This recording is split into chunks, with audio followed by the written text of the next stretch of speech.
What's going on, ladies and gentlemen? Germanifire himself once again, and I hope you all had a wonderful Thanksgiving here in America, as well as the rest of you guys. We're now back with more Subverse news as a massive bombshell was released over the holiday.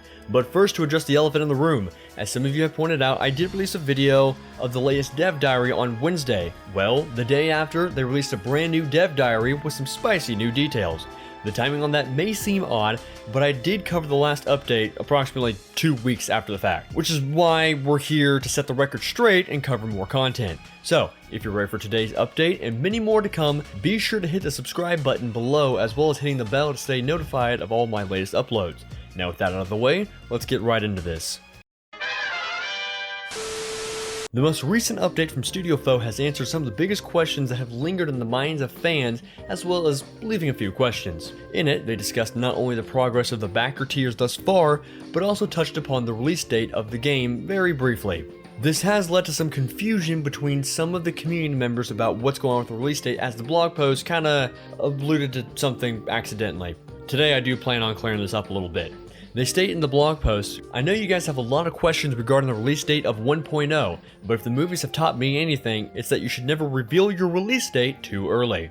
Now, some people have been led to believe that they actually stated the rough release date of the game, as later on the blog post you can find a section labeled calendar that goes on to say, "Pretty much on schedule and should release at some point during January 2020. However, this does not allude to the release date of the game, but instead to the very first backer tier of the Kickstarter that states, "Digital calendar featuring pinups from the game."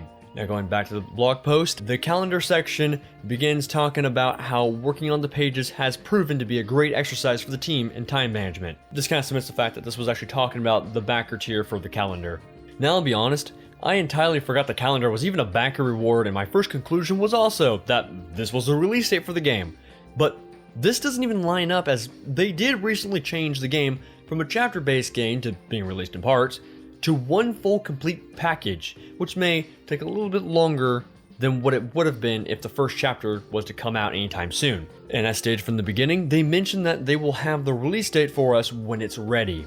This game still seems to be quite a ways off, as the developers have taken great care in the process of creating the game. I look forward to them keeping us posted, as well as the next update for the beta. I'm just ready for that grid combat already, come on now. Up next in the blog post, they talk about the other backer tiers and the progress thus far, such as the Studio 69 DLC coming to the game. It's said to have Yakuza-like minigames within it at some point, as that grants players access to a new type of currency. The mini-currency, as put by them, only grants access to funny stuff that has no effect on gameplay. No doubt this will lend players access to cosmetics throughout the game, or maybe something exclusive straight to the Studio DLC. But that's just my guess. Let me know what you guys think down below. The blog continues by diving deeper into the progress of the other models of waifus coming to the game, allegedly being the waifus that you'll get access to at some point in the late game. The blog even goes on to talk about the Curious Colonist tier and how that's gone. So far, they've enjoyed the process of creating the plans for others, but will probably not be doing this again in the future, as this was a huge undertaking for the team. No doubt, my plan has popped in their minds a few times.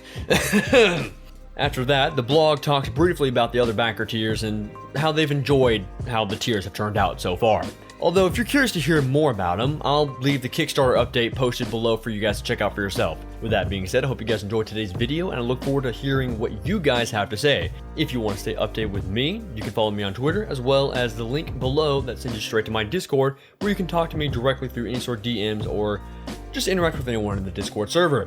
If you want to hear more about Subverse, don't be afraid to hit the subscribe button and hit the bell to stay notified whenever I create more content. Also leave a hashtag finished if you made it to the end of the video. I want to thank you all for watching a long time, but not a hard time, and I'll see you guys next time.